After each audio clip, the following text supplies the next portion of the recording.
Bonjour à tous, bienvenue au salon. Merci d'être aussi nombreux pour cette conférence.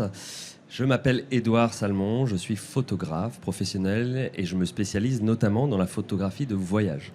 Et aujourd'hui, pour cette conférence, on va parler de post-traitement, donc de post-traitement avec un logiciel spécifique qui s'appelle Luminar Neo. Alors je ne sais pas si tout le monde connaît ce logiciel ou si vous l'utilisez déjà, mais en tout cas le but de cette conférence, c'est de vous montrer comment moi j'utilise le logiciel et de vous donner un aperçu des possibilités créatives qu'il offre.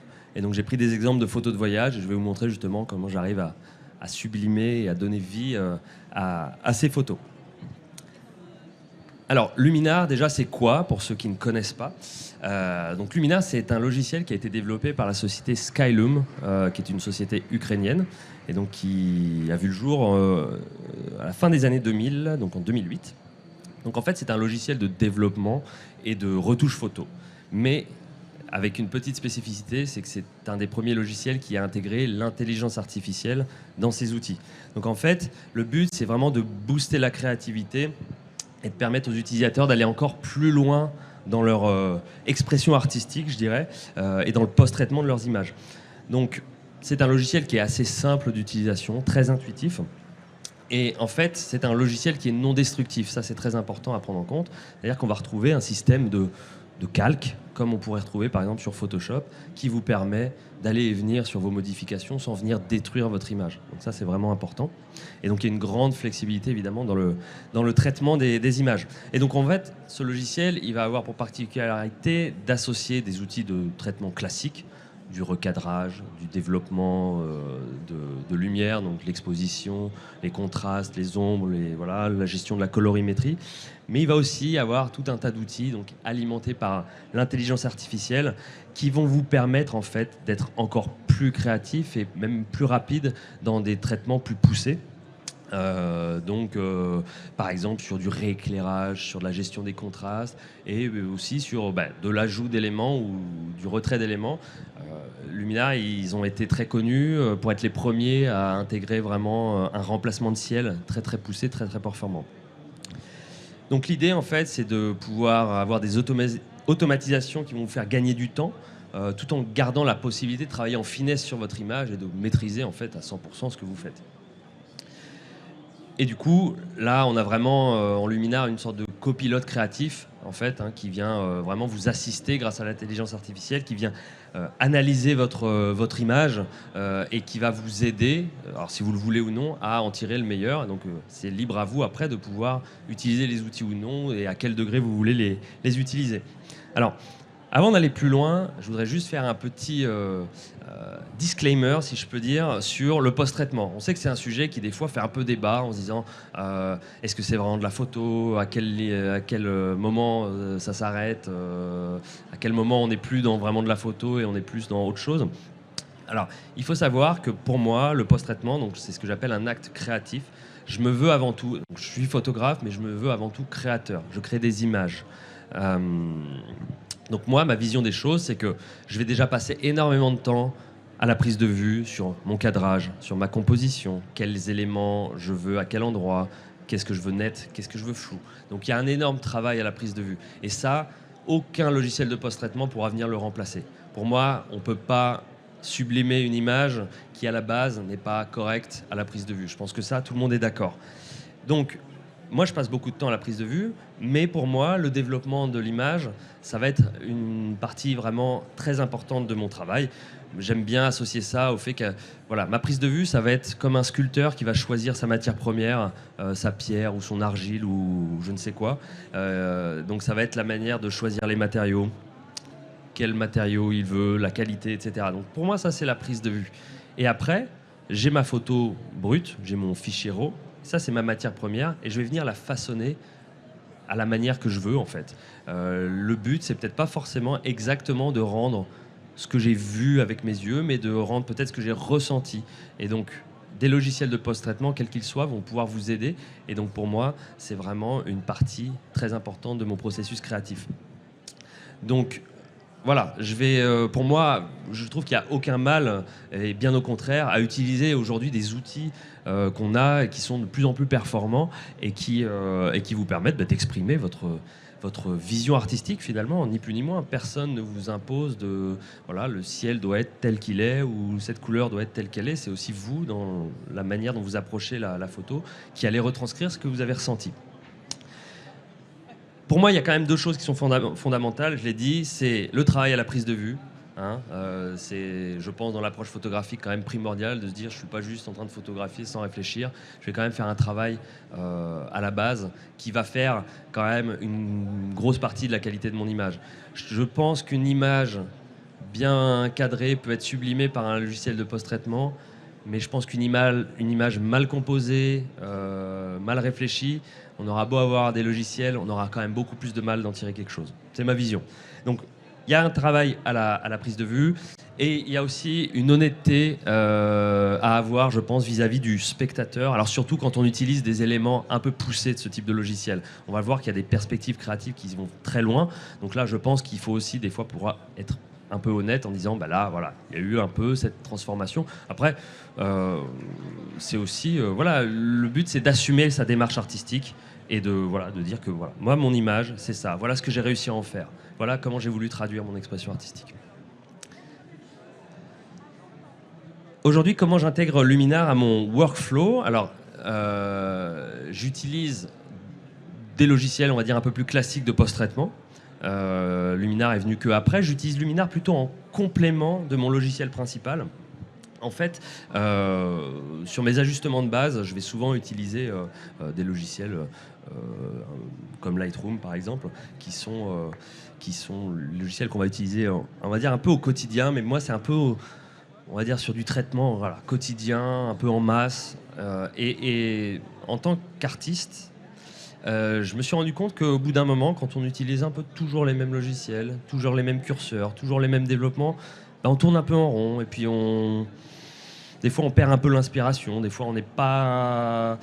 Voilà, on se dit que l'image elle n'est pas exactement ce qu'on voulait, mais on est tout le temps à utiliser les mêmes outils finalement et on sort pas trop de notre cadre pour retoucher des images. Et donc c'est là que Luminar, moi, est un peu entré en jeu. Et j'ai redécouvert en fait des outils complètement différents qui m'ont permis d'avoir une approche complètement différente de mes photos et du coup de booster un petit peu ma créativité, de pousser un peu plus loin les curseurs et d'avoir des images toujours un petit peu plus vibrantes qui retranscrivent peut-être un petit peu mieux ce que j'ai vécu ou mon humeur du moment. Et donc voilà, c'est un petit peu comme ça que j'ai intégré Luminar à mon travail. C'est un peu mon laboratoire d'expérimentation. C'est là que je vais un peu trifouiller, je vais découvrir des outils que j'ai pas dans les autres logiciels, je vais découvrir des perspectives que je pouvais pas avoir, des couleurs que je pouvais pas avoir, des ambiances. Voilà, donc c'est un petit peu comme ça que moi j'utilise Luminar et c'est vrai que sur des photos de voyage et des photos de paysage, parce que c'est un petit peu ce que je vais vous montrer, ça m'a beaucoup aidé à pouvoir sortir des clichés que j'aime bien, qui sont des produits finis qui me plaisent.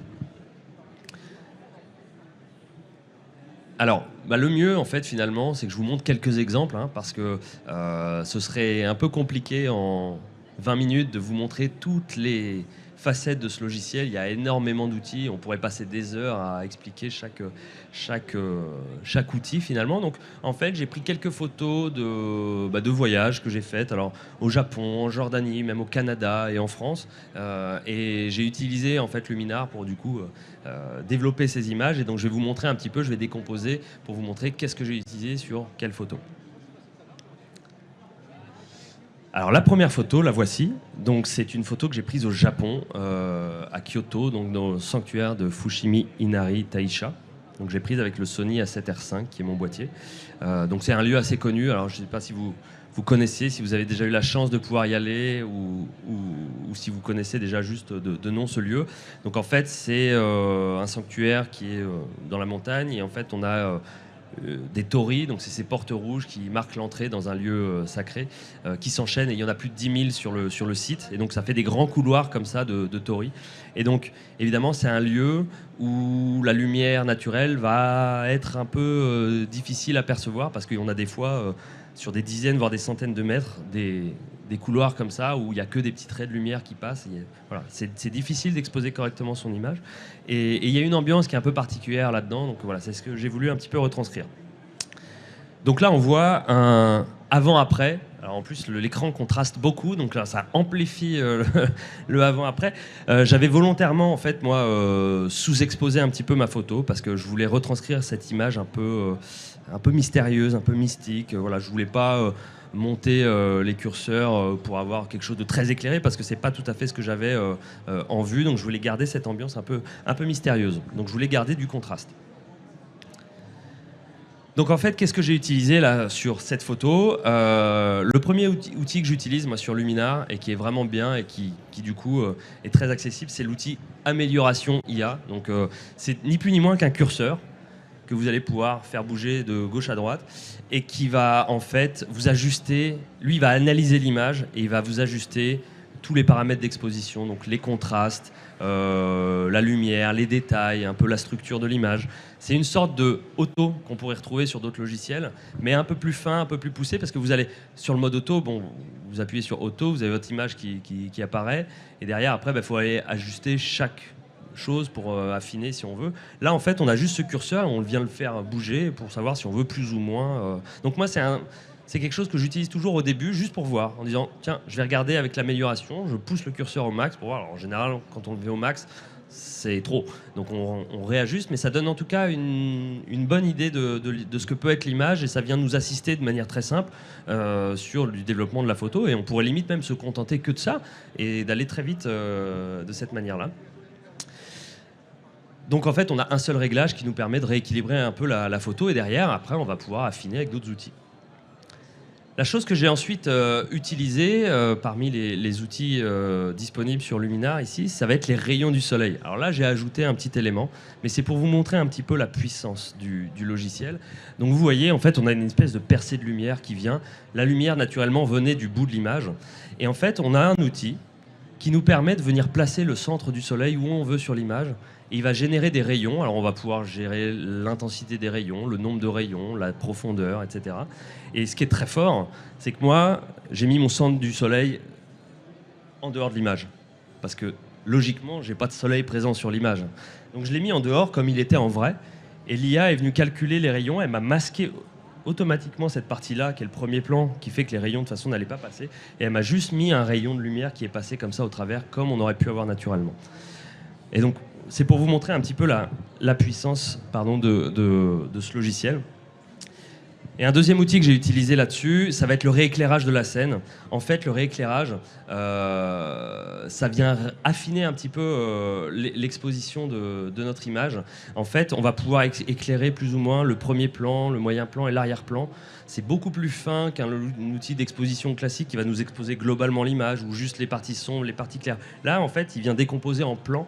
Donc, on va peut-être se dire, OK, je vais assombrir un peu mon premier plan et je vais éclairer mon arrière-plan. Ça se prêtait bien à cette image-là. Donc, en fait, pour chaque type d'image, on a des outils spécifiques alimentés par l'IA qui vont analyser en fait et qui vont être plus ou moins pertinents. Alors une deuxième image, je vais essayer d'aller un peu plus vite parce que le temps passe vite. Ça a été pris en France dans les Pyrénées, voilà, dans la gave de Lutour, peut-être que certains connaissent, c'est un peu plus proche que le Japon de chez nous. Donc là, on avait une photo qui a été prise avec une lumière assez dure, hein. On était milieu de journée, donc le soleil assez haut, beaucoup de contraste évidemment sur l'image, puisque là, moi j'étais une partie, en fait j'étais presque à contre-jour par rapport à ce que j'avais en face de moi. Donc évidemment, moi j'ai voulu exposer encore une fois un peu à gauche parce que j'ai géré mon exposition par rapport à la montagne dans le fond, la neige et le ciel. Et je sais que de toute façon, en post-traitement, je vais avoir beaucoup plus de facilité à venir déboucher des ombres que venir rabaisser des hautes lumières. Donc, moi, c'est ma vision. En tout cas, c'est comme ça que je fais mes photos. Donc, j'ai exposé pour être correctement exposé sur la partie la plus claire de l'image, qui était la neige que j'avais dans le fond. Donc, on voit encore une fois qu'il y a eu quand même un peu de travail entre le RAW et l'image finale. Alors là-dessus, j'ai utilisé le fameux outil de remplacement de ciel. Vous allez me dire, c'était pas forcément nécessaire, mon ciel était plutôt joli, voilà, il faisait beau, c'était un ciel bleu, mais que je trouvais un petit peu un petit peu simple, un petit peu fade. Et puis je voulais aussi pouvoir vous illustrer à quel point le logiciel est précis, parce que vous voyez qu'il y a quand même des éléments, il y a des sapins, il y a des branchages, des choses comme ça. Donc j'ai fait un remplacement de ciel pour avoir un ciel un tout petit peu plus contrasté avec quelques nuages. Là-dessus, il faut être intelligent sur du remplacement de ciel. Si j'avais mis un ciel avec de la lumière qui allait dans l'autre sens, il y aurait eu une logique bizarre. Hein. C'est-à-dire que des fois, on peut voir des abus de ce genre de choses où les gens ne se posent pas la question de se dire mais attends, la lumière, elle vient de gauche à droite et moi j'ai mis un ciel avec une lumière de droite à gauche. À part si vous viviez sur une planète où il y a 2 soleils, c'est pas possible. Donc il faut quand même être intelligent et avoir quelque chose qui reste quand même cohérent par rapport à la scène. Il faut savoir que le logiciel permet aussi de rééclairer la scène par rapport au ciel qu'on vient choisir. Donc il va faire un travail qu'on va pouvoir ajuster manuellement de toute façon, mais un travail de rééclairage pour renforcer la cohérence entre le nouveau ciel et la scène que vous avez au premier plan. Et on voit ici qu'il n'y a pas vraiment de souci de cohérence par rapport à la direction, et je pense que si je ne vous avais pas dit que j'avais changé le ciel, vous ne l'aurez sûrement pas vu. J'ai aussi utilisé 2 outils qui sont intéressants, qui font gagner beaucoup de temps, parce qu'on n'est pas obligé d'utiliser des masques pour venir choisir ces zones. Il y a un outil feuillage, donc pareil, l'IA vient reconnaître les éléments sur la scène, et il vient reconnaître notamment les arbres. Et en fait, l'outil feuillage, vous allez pouvoir gérer les détails, les couleurs, le contraste sur tout ce qui est feuilles d'arbres et arbres. Donc ça m'a permis de jaunir un petit peu mes arbres parce que j'aime pas trop quand c'est trop vert, par exemple, de renforcer un peu la netteté. Voilà, vous pouvez gérer ça et donc ça vous fait gagner beaucoup de temps parce qu'au final vous n'avez pas besoin de venir détourer ou sélectionner vos arbres manuellement avec un pinceau. Là c'est l'IA qui va le faire elle-même. Et pareil, même type d'outil, on va avoir l'outil amélioration de l'eau. Pareil, il va venir calculer, il va venir détecter l'eau sur la scène et vous allez pareil pouvoir gérer un peu le bleuté de l'eau, gérer la couleur, etc., la lumière. Donc là sur l'outil, c'était un peu en plus compliqué parce qu'on a de l'eau mais c'est quand même une partie qui n'est pas très présente sur l'image, c'est peu profond donc c'est pas très marqué. Et ben, l'outil a quand même vraiment bien détecté l'eau et on peut venir ajuster en rajoutant justement avec un système de pinceau pour venir rajouter ou enlever quelques éléments pour affiner. Mais en tout cas, on va dire que sur 90% de la photo, enfin sur la surface de l'eau, il me l'avait sélectionné lui-même. Nouvelle photo, cette fois-ci prise en Jordanie, dans le désert de Wadi Rum. Donc là, on est sur une photo de coucher de soleil. On avait un coucher de soleil somptueux avec de très belles lumières, couleur vraiment très orangée. Donc une photo de paysage avec un sujet en tout petit au milieu qui se détache un petit peu. Alors, ici, on avait évidemment on avait naturellement une très belle lumière, mais on avait un ciel qui était complètement dégagé, il n'y avait pas de nuages. Donc on avait ce dégradé de jaune vers le bleu en fait sur le ciel. Et au final, ça manquait un peu d'intérêt pour moi. Et surtout, Wadi Rum, c'est un lieu qui est utilisé pour tourner les films de science-fiction, notamment tout ce qui se passe sur Mars. On a une ambiance un peu martienne qu'on ressent de toute façon quand on y est. Et je voulais vraiment amplifier ça. Et pareil, je voulais voir jusqu'où Luminar pouvait m'emmener pour retranscrire un petit peu cette ambiance martienne et ce sentiment un peu de chaleur. Donc là-dessus, j'ai utilisé donc un remplacement de ciel pour venir apporter quelque chose d'un peu plus contrasté avec quelques nuages. Alors encore une fois, comme je vous disais, attention à la direction du soleil. Là, moi, mon soleil, il allait de droite à gauche. Hein, le coucher de soleil se faisait de ce côté-là de l'image. Donc évidemment, il ne fallait pas que je mette un soleil qui partait de là-bas, parce que là, on n'aurait pas compris, il n'y aurait pas eu de cohérence sur l'image. Donc ça, il faut bien faire attention. On peut ajuster, il y a une banque de ciels en fait présente dans le logiciel. On peut venir rajouter des ciels, on peut venir en acheter aussi, acheter des packs. Vous pouvez même vous-même faire vos photos de ciel, les enregistrer et venir les mettre sur vos propres images. Donc après, on peut inverser, on peut ajuster tout ça pour que ça matche bien avec le reste de l'image.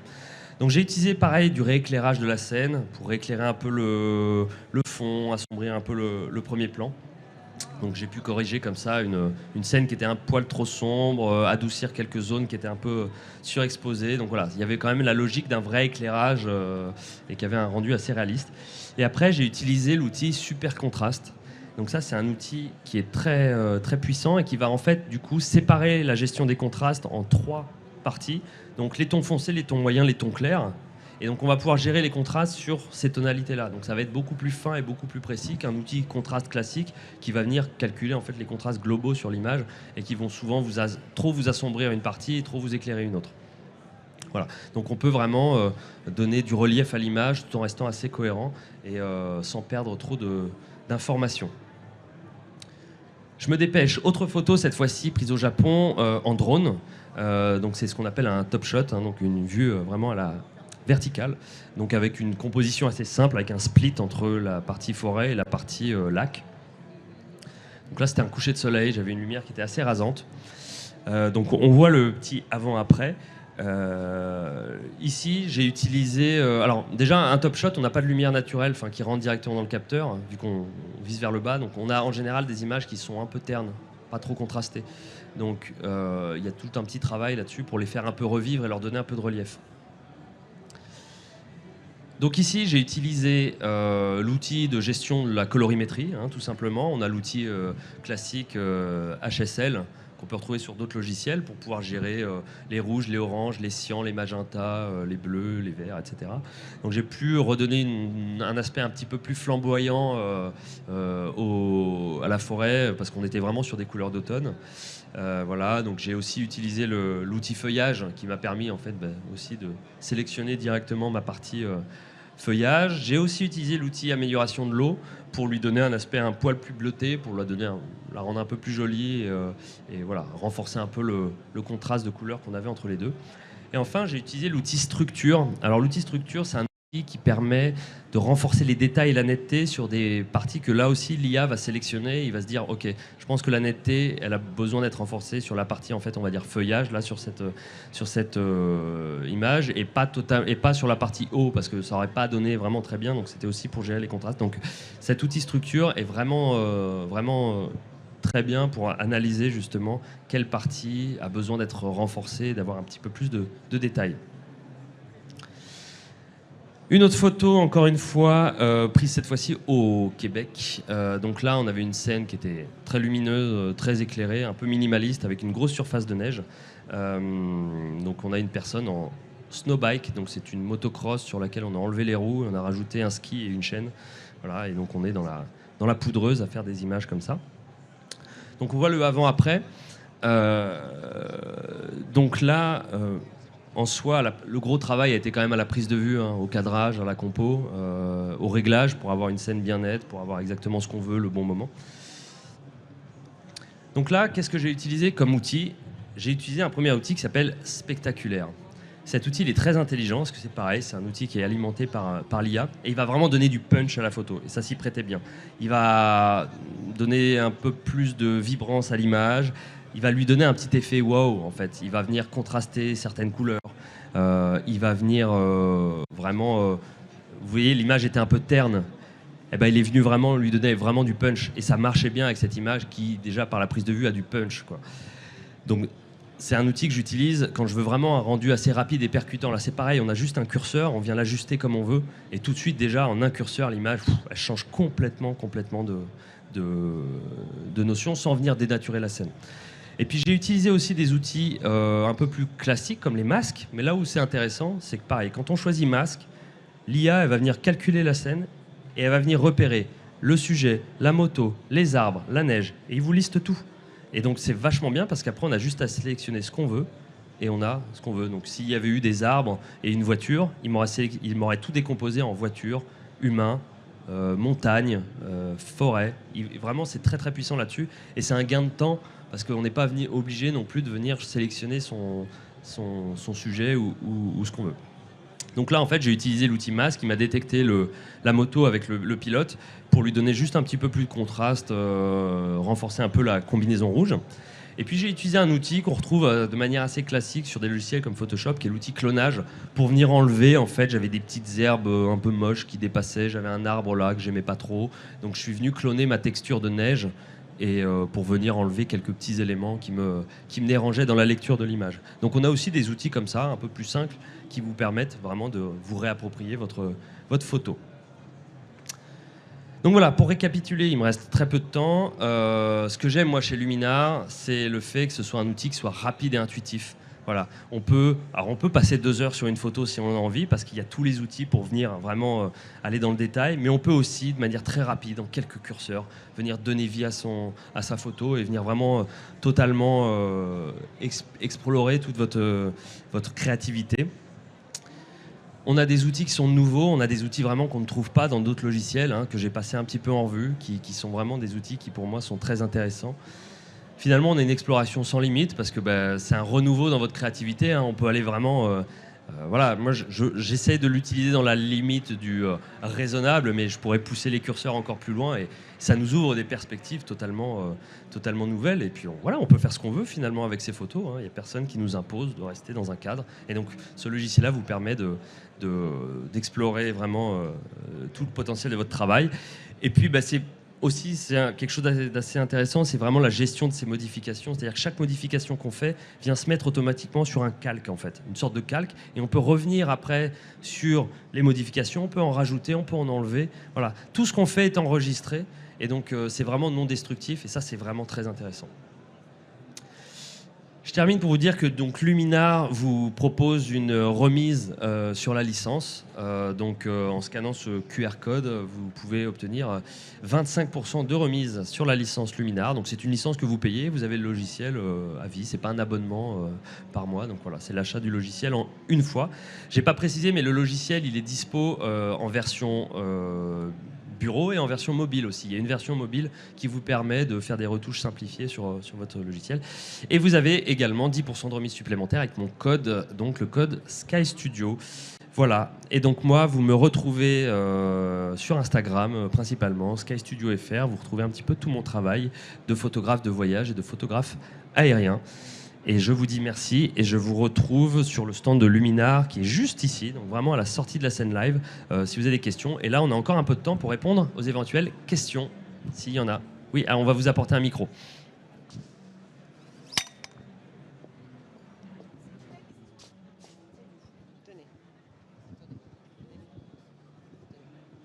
Oui, vous avez dit qu'on pouvait acheter le logiciel, donc qu'on l'avait à vie. Oui. Il y a des mises à jour? Il y a des mises à jour qui sont faites, qui normalement sont inclus. Donc une fois que vous avez le logiciel, vous l'avez à vie normalement. Mais il y a des mises à jour fréquentes qui se font, mais vous n'avez pas besoin de repayer. Mais là, il y a une mise à jour moi que j'ai faite il y a quelques jours justement. Donc il y a des mises à jour avec des nouveaux outils qui apparaissent. Il faut aller la chercher en fait. Quand vous lancez le logiciel, s'il y a une mise à jour, il vous met une fenêtre qui dit il y a une nouvelle version du logiciel, mettez à jour, et puis il vous met à jour le logiciel.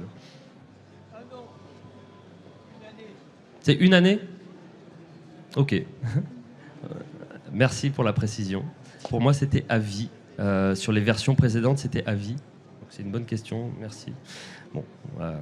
Bon, c'est 1 an, pardon. C'est 1 an. Mais honnêtement, alors on n'a pas abordé l'aspect tarif, mais quand on compare avec des abonnements sur des logiciels un peu différents, un peu plus répandus, vous verrez que niveau financier, on s'y retrouve quand même vachement. On a quand même souvent en plus des offres et c'est très intéressant comparé à des suites qui peuvent des fois coûter 10 fois plus cher. Et donc je trouve que cet outil-là est vraiment pour le prix qui est proposé, vraiment un rapport qualité-prix qui est exceptionnel. Alors ça dépend, là il y a une offre. Alors ce qu'on va faire, c'est qu'on ira sur le stand après et ils vous donneront le prix avec l'offre parce que j'ai pas fait le calcul du coup sur le tarif avec ma remise, avec la remise du salon. Donc il y a des offres régulières, donc le prix varie un petit peu. On peut aller voir après juste sur le stand.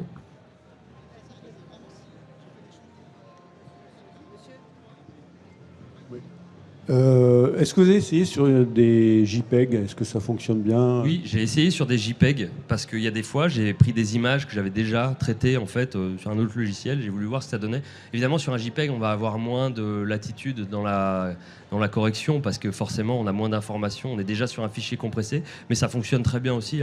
J'ai fait des remplacements de ciel pour tester comme ça sur des JPEG et ça marche bien. Donc oui, là, moi, je parle de RAW parce que j'ai des fichiers RAW, mais ça fonctionne tout à fait aussi sur du JPEG si vous photographiez en JPEG. Il faut juste savoir, mais ça c'est propre à n'importe quel logiciel, qu'en JPEG vous avez déjà une compression, donc vous avez forcément moins d'informations sur votre image, mais ça fonctionne tout pareil. 1 minute. J'aimerais savoir le temps que vous passez sur Luminar Neo par rapport à Lightroom à votre stade. Est-ce qu'on peut dire par exemple que vous vous contentez de faire l'exposition sur Lightroom, la correction d'exposition, la balance des couleurs et vous basculez directement sur Luminar Neo? Ou est-ce que vous passez encore pas mal de temps sur Lightroom? Alors ça va dépendre des images, ça va dépendre. Des fois, je passe pas du tout par Lightroom et je pars de zéro sur Luminar. Limite, je préfère même des fois faire comme ça. Quand je vois que je tourne en rond sur Lightroom sur une série de photos, je préfère finalement partir vraiment de zéro. Mais après, on peut l'utiliser comme plugin aussi via Photoshop. On peut utiliser les deux en parallèle sur la même image.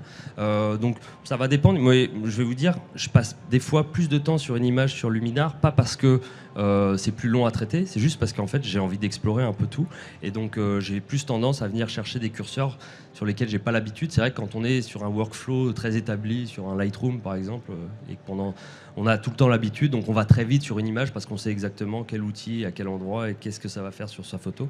Et du coup, voilà, moi comme je disais, dans Luminar, je vais plus prendre le temps d'explorer, mais par contre, à contrario, je peux aller très vite sur certaines images que je vous ai montrées là, en quelques minutes. J'avais mon rendu en fait, parce que c'est tellement intuitif et il y a des outils qui sont tellement bien faits, qui calculent tellement tout pour vous, que des fois, juste en faisant confiance à 100% à l'IA, on arrive à des résultats qui sont vraiment très satisfaisants en quelques secondes, quelques minutes. Et puis après, si on veut passer plus de temps pour de la finesse, là on peut y passer des heures sur une photo. Mais disons que j'utilise rarement les deux en même temps sur la même image. Comme je dis, moi, soit je suis sur Lightroom et je vais faire du volume, soit j'ai envie de prendre plus le temps de créer quelque chose et je vais aller sur Luminar. Donc là, voilà, c'est un peu comme ça que je décompose le travail. Y compris pour les réglages de base, balance des couleurs et exposition. Alors oui, en fait, quand je pars de zéro sur une image de Luminar, je fais tout sur Luminar. Donc je fais ma balance de couleurs sur Luminar, mon expo aussi. Il y a vraiment, là pour le coup, il y a exactement les mêmes outils. On retrouve les hautes lumières, les basses lumières, les noirs, les blancs, le contraste, l'exposition globale. La colorimétrie, on a la température, la teinte, le HSL, comme je disais, on a aussi le color grading, on retrouve vraiment tout ça. Donc on peut... voilà. Après, c'est intéressant, des fois, le logiciel a une perception de l'image qui est peut-être un peu différente de Lightroom. Donc vous allez essayer de faire votre colorimétrie sur l'un et sur l'autre, vous n'aurez pas forcément les mêmes rendus. Donc après, c'est plus au goût de chacun, en disant, moi je préfère la colo de Lightroom ou celle de Luminar. Voilà. Elle est pas exactement la même, mais ça, je pense que si on prend 10 logiciels, on va avoir 10 traitements différents. C'est ça qui est intéressant aussi, des fois, c'est d'avoir des rendus qu'on n'aurait pas sur l'un ou sur l'autre. Voilà, je crois que c'est terminé, mais si vous avez d'autres questions, notamment sur le tarif exact là, avec le salon, je vous invite à passer juste là et vous aurez toutes les infos. Merci beaucoup pour votre attention. Merci.